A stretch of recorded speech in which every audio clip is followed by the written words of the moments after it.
Are you kidding me? That made surfing look awesome. There's a thing called like, you can like party wave, and there's two surfers riding, and that was like pretty much as dangerous as surfing gets right there. You don't want to party wave when your life's on the line, you know? Hey Vanity Fair, my name is Kanoa Igarashi. I'm a pro surfer, and we're gonna be reviewing some surf movies.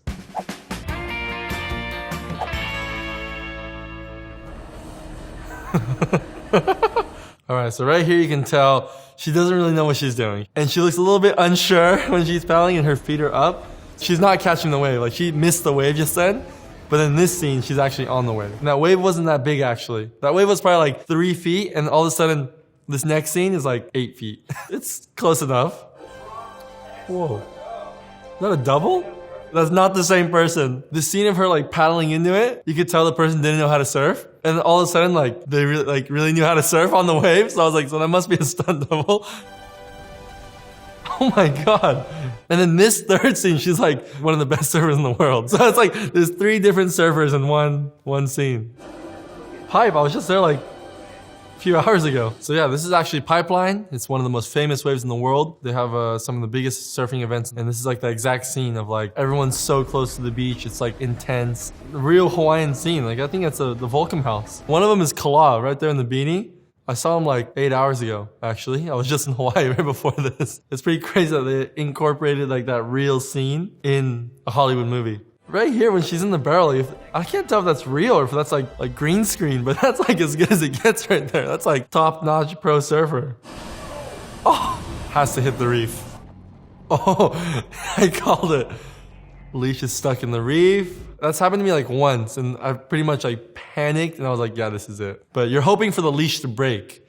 So like her leash is like stuck around the coral on the bottom somehow. So she's just waiting for like the tension to just break off, and she can just come back to service. These days we have a technology called the quick release, where you can just pretty much pull your leash, and it's like an eject cord. And it's like when all plans go wrong, you just use that one and you get out of that situation. But yeah, it looks like this is a pretty old movie. They don't have that technology yet. She was able to get her leash off, luckily. That's probably like 30 seconds underwater. When you're like turbulent and you're, you know, getting pounded, like, yeah, here comes the next wave. There's so much going on, like 30 seconds underwater doesn't seem like that much. Like when you're in your, like a bathtub. But when you're like in the ocean, you're getting like tumbled around, 30 seconds is like an eternity. So the only thing you do is like just relax, and like, you know, the more you move, the more like oxygen you use. So you just have to like relax all your muscles and be like, all right, I'm just gonna let this pass through. Even me watching it, I feel like I'm like like losing breath, like watching this. I know what she's going through. Even though it's a movie, I'm like, yeah, that sucks. All right, so let's check out one more scene from Blue Crush.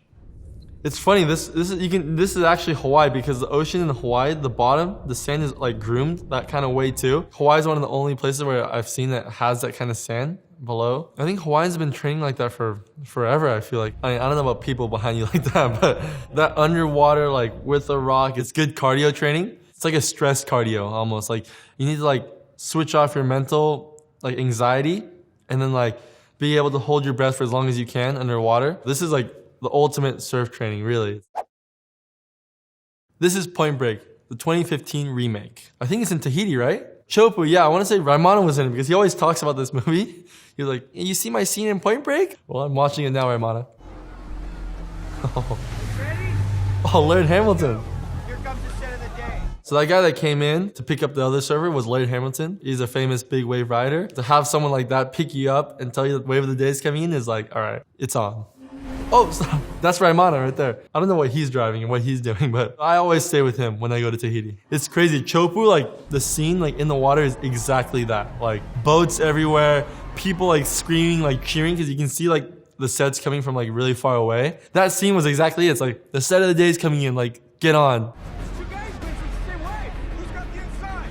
Who's got the inside? The person that has the inside means the person has priority to go on that wave. When it gets serious in the lineup, it's like the drivers have to like snake their way and like navigate their way into like, you know, the inside of other jet skis, which is pretty dangerous. But that's kind of what's happening here. You can tell there's 2, you know, sets of athletes trying to catch the same waves. It's like they're fighting for position. Wait, hold on. So this scene of Raimana going like this. Now it all makes sense. So we all make fun of him when we're all driving a ski. It's called the Raimana, and so everyone goes like this. I never really understood why, but I mean, I even do it. It's like whenever I see Raimana, I'm like, move, get out of the way with the ski. And so that's exactly it right there. I finally get it. That is so good. Oh my goodness, that's a ginormous wave. Oh my god, did he come out? Are you kidding me? That made surfing look awesome. That was like a 25-foot wave, and there's 2 surfers riding, and that was like pretty much as dangerous as surfing gets right there. And then you have 2 guys riding. There's a thing called like, you can like party wave, but you don't want to party wave when your life's on the line, you know? So yeah, right there, they're pretty much doing a party wave. And that's like, you do that when it's like 1 foot, 2 foot, and you're just having fun with your friends. Not when it's 30 foot and death defying. But so pretty much the surfer in the back got their like line cut out by the surfer in the front. Like when you're going and you have like wakes from the other surfer, your line isn't as clean. And so you lose a little bit of speed. And just losing that little bit of speed, you're just mistiming the whole wave. I'm just thinking about like the actual guy that's doing this, like the stunt double, like how did he not actually die? Like I think that was actually Laird Hamilton, like stunt doubling. That's like real respect right there. I hope he got paid a lot of money for that, because I don't know how much money I would have to get paid to take a wipeout like that. Dogtown was pretty much the name of the now Venice Beach, and the Z-Boys were the surfers and skaters around that area at the time, where surf and skate was like, that was the thing to do. Yeah, my dad loved this like lifestyle of just like skating and surfing. And my dad was really good friends with Tony Alva. I'd go surf with him and I'd go skate with him, and he'd always like give me skateboards and teach me how to skate pretty much when I was growing up. So like being around that and like actually seeing that like in real life was pretty crazy. And like, you know, obviously it was such a legendary movement. Sick. It's Judgment Day, boys. What did he say? It's Judgment Day? I think because he saw one of their peers like shoot the pier. I think they wanted to shoot the pier too.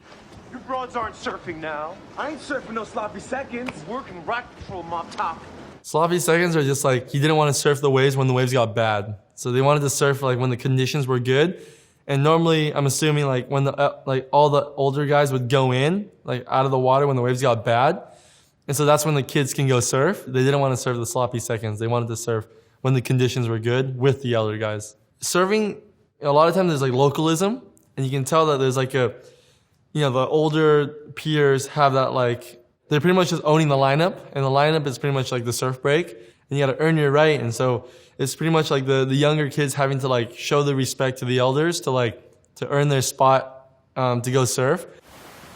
So in surf terms, you'd call that like, that's sketchy. Sketchy is just like dangerous. Surfing is, you're pretty much just surfing into like poles of concrete, you know? Where I grew up surfing in Huntington Beach, we have a pier as well. I love shitting the pier. It's just something different. I don't know, it's just like a weird feeling. It's just like it's more of like a accomplishment thing. It's like, oh, I just shot the pier. I mean, nowadays it's normal because I've done it so many times. I've hit the pier before, the pylons. Once you get like a little bit too comfortable, you hit it, and it's pretty dangerous. Next up, we have Surf's Up. Cody versus Tank Surf Off. My favorite part of the movie. And I hope the camera's rolling, because you're going to want to watch it over and over and over and over again. It's going to be awesome. And then he wipes out. Yeah.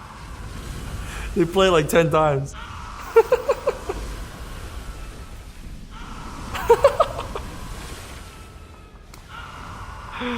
Oh my god. I remember watching this and I was going like, yeah, like obviously like the kid, like Tank is like, he's like the bad guy. He's like, no one likes him. And obviously Cody, like in the movie, Cody's gonna win. Like, you know, it's like, he's the one challenging him. Like, he's a good kid. He's gonna smoke Tank Evans, you know? And when he was doing those like offset interviews saying like how he's gonna beat him, how the first wave is gonna be amazing, I was like, yeah, like let's do this. Like I felt like it was like relatable, you know? Like Cody was like the young guy. And then when he did that, when he like fell and went over the falls on that wave, I was like, what? That wasn't supposed to happen. I was so invested in the movie. And I was like, hey, that's me. You know, I'm relating to him. That's me in this situation. And then when he fell, I was like, you're not supposed to fall. Like, come on. Having that like vibe of like everyone watching on the beach, and then like You know, you can tell that he has his friends there. Everyone's like cheering on. All the friends that he's made like over the last like few weeks. And then everyone came to like watch him surf, and then he's like going up against Tank Evans, who I think is supposed to be like the Sonny Garcia of the movie. Who's like, Sonny Garcia is like this big Hawaiian guy with tattoos and like, you know, he's like the aggressive guy. Cody is like a young Kelly Slater maybe. And then it's like, you know, having that like challenging scene. It's like, it's real life, you know, like I felt like that when I got on tour, like when I got on the championship tour, when I was 17 and I was going up against like all these guys that are, you know, over 40 years old. I was like, all right, like I gotta like, you know, hold my ground against these older guys, like, you know, talking smack on me. And then yeah, it's relatable. Like you know, you think you're gonna hold your ground, but then you wipe out and you lose.